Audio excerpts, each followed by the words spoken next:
Македонија како недоволно развиена држава има големи можности за економско профилирање и развој, сметаат струмичките бизнисмени. Во Сдруженијето Вита Хонеста, кое обединува повеќе млади предприемачи, велат дека има потреба и можности бизнисот да влијае во креирањето на економската слика на државата. Истовремено тука е и перспективата која ја дава глобалниот пазар.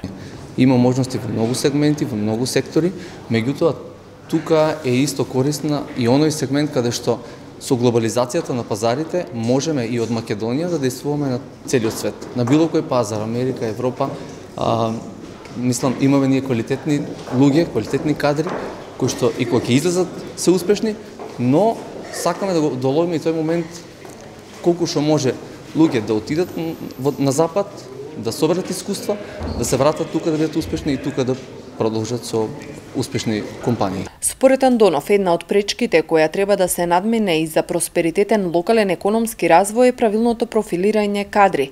Квалификуваната работна сила мора да биде стратешки планирана. Малку потешко се доаѓа до квалификувани кадри. Сметаме дека неправилно ги формираме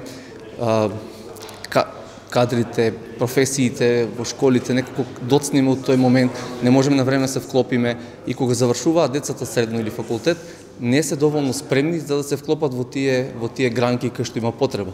Треба малку побрзо да реагираме и треба да научиме да учиме. Треба постојано да се надоградуваме, постојано да се променуваме во однос на новите технологии или новите методи, новите системи, така да има големи можности во тој дел. Младите бизнисмени велат дека во стартап бизнисот во планот за работа капиталот доаѓа како последна ставка, зашто во бизнис филозофијата добрата приказна секогаш има и свежа пара.